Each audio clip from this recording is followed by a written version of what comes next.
on submarines, huh? Yep, that's right. I bet that was, I don't even know what I could say about that. It's different. Yeah. It wasn't, it's not for everyone. You get real close to everyone.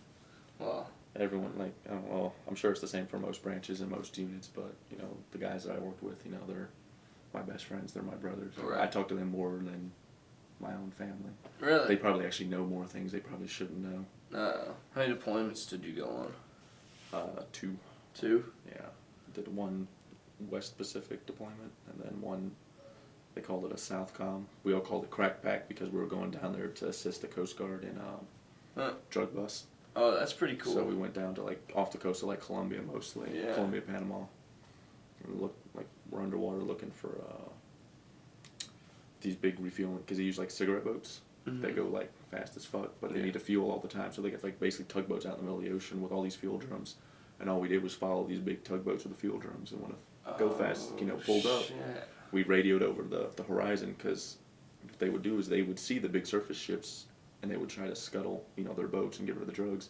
So, but they didn't know the sub was there, so we'd radio over the horizon. There's a frigate. They'd launch the helicopter, and before they knew what was happening, helicopter, you know, was on them and shooting it, you know, blowing out their engines and everything. Oh, that's sweet. So that was about the most fun. The Westpac was like fun for ports, but like fun for like boring as hell for like mission, like 30 days of like just quiet, doing like 2 knots off the coast of like, you know, China or North Korea or something, you know, just like creeping. Yeah, doing something dumb, like just sitting there, like no idea why you're there. Right. You guys never gotta go shoot any tow missiles into like Iraq or Afghanistan? No, mostly the East Coast boats do that. West Coast, because I was out here in San Diego. But yeah, but I mean, I got to go like, you know, pulled in Japan, South Korea, and Singapore, and Guam a whole lot. Guam seemed like every other day it felt like, because there's a big submarine base out there. So like every time something breaks, that's like where you pull in to get shit fixed. But you know, like Singapore's fun, Japan's pretty fun, South Korea was like cold but fun. Cold but fun. Yeah, like I have a thing for like Asian women, so like there's, you know, little Asian girls running around. But like if you liked Russian broads, like South Korea for whatever reason has like a huge population of like tall blonde. Really? Russian women. Yeah, for whatever reason, like I'm not sure why. Guam has like the best strip clubs as far as the United States is concerned. Like they import girls, you're some big famous stripper from Germany. We'll fly you out to Guam for like a month. Really? You know, yeah. That's pretty cool. They have all kinds of. It's like literally. It's like, how do I describe it? It's like where the Japanese go when they can't afford to fly to Hawaii. So like all these Japanese businessmen, and like Japanese businessmen are like horn dogs, like they're fucking like just creepy weird with all the things, fetishes and stuff they have over there. Making them dress in schoolgirl outfits and pet a little doll's hair and weird just fucking weird. So it's huge over there. Like there's a street, I don't remember what it's called, but it's like just, it's got to be a dozen titty bars. Like just a red light district type of deal. Down, yeah. Well, it's like prostitution's illegal, but because it's the United States technically. But there's one club you go to, like if you're wearing a belt, like you're gonna get dragged on stage, and they're gonna, I mean, like literally whoop you with your own belt, and like to the point like tears are gonna be probably coming down your face. Like they're ruthless. You can't stop them. I would be slapping bitches left and right. It's like wham, like oh. And there's another one. They cut your, like if you're wearing underwear, they'll cut the elastic off your drawers. What? Without your permission? Without your permission? I think you're probably too drunk to fucking realize what's going on. I would be pissed as shit. Usually because it's your buddies that let them know, like, he's got a belt. And then, like, off you go. Like, oh, no, you'll be fine, man. No, I'd be kicking and screaming. So the Navy has definitely a lot more perks in that aspect. You get to pull into ports and stuff. Yeah. I mean, that's really the only reason to join. That's why I joined. I was like, I want to see the world. Like, really didn't want to join the Army and Marines because I didn't want to see Iraq or Afghanistan. Like, no desire, you know? Like, I guess a lot of Army guys I know get stationed over in Germany or something, which would have been cool, but... Germany and, like, Ireland, or, I mean, Italy. Italy, yeah, see, that would have been... There used to be, like, a sub-base over in Italy, but no more. But, you know, so I got to go around, see ports, beautiful women, drink beers I've never drank before. shitty liquor that I'll never want to drink ever again. We pulled into Canada, and like I woke up in a parking garage. Like there's no recollection of how I got there. Like not even like sleeping, just kind of like standing up with like my hands in my hoodie. Like bloop, I woke up. Coming to right? And, like I see like because Canada's got French and English, languages, and the first sign I see is in French, and like immediately I'm like, oh, I'm in France. How did I get here? And then I look over and I'm like, oh, it's English. Still in Canada. We're good to go. And like I had no idea where I was. I was like, why the fuck am I in a parking garage? Right.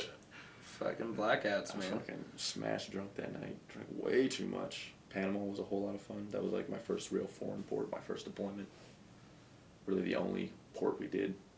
The deployment was real short. It was only 4 or 5 months. But pulled in down there. Just an eye-opening experience for me. Like, never really left the country before that. And go down there after like being out at sea for like 2 or 3 months, not spending any money, so you just have a whole bunch of bank. Right. You pull in and like got a cabbie for a week for like maybe $100.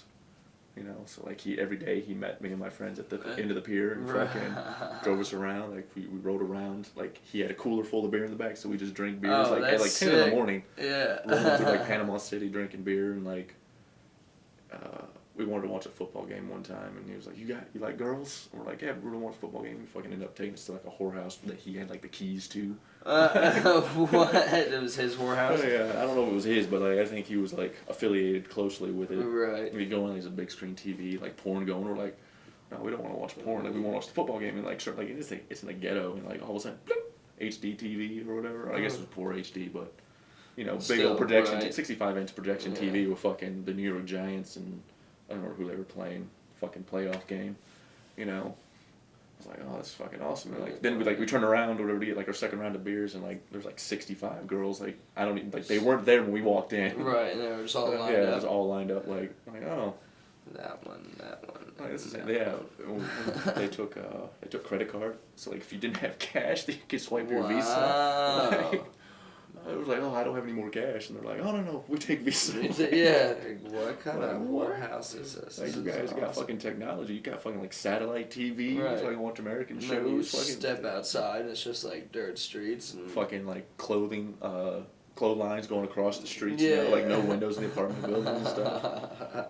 Like it was weird. These motherfuckers got it made. It's funny because like that place we were told not to go to by NCIS, and or to be on stay kind of away from that neighborhood, I think. Mm-hmm. And like sure enough, like one of the NCIS officers that told us not to go there, like ends up rolling up in there because that's like one of his places he likes to go. He's like, this motherfucker. He's like, that's why I told y'all to stay away. Yeah. Like, oh, you're gonna get me in trouble.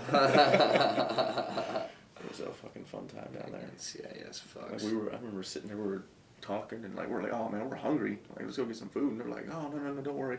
Fucking, they had like Pizza Hut and like KFC delivered to the place. Wow. It was like they this is a cat house, and like you all are just going like, I'm like, no, KFC doesn't deliver. I'm like, oh, no, it does. Yeah. Dude rolls up on like a bicycle. Dude rolls up on a bicycle. Yeah, that was the only place where I've gotten like food at like a cat house before. I think every other place that it hasn't been quite that crazy. I remember like when I first showed up to San Diego, my engine department master chief fucking took me to TJ. Like it was like Christmas time. Like I showed up to the boat. They're like, we don't need you here. Go home. I'm like, well, home's in DC. I'm like, oh well. You're fucked. They're like, well, go to the barracks. So I go to the barracks, and like this dude comes out, older dude, like in his late 30s. I didn't even know who he was. He's like, what boat you going to? I'm like, going to such and such. And he's like, oh yeah, that's my boat. I'm like, oh. He's like, you ever been to Mexico? I'm like, no. He's like, we're going. I'm going to Tijuana. I'm going to Tijuana, yeah. Oh, God. It was a fun fucking night. It was also an eye-opening experience. Yeah, I bet. What?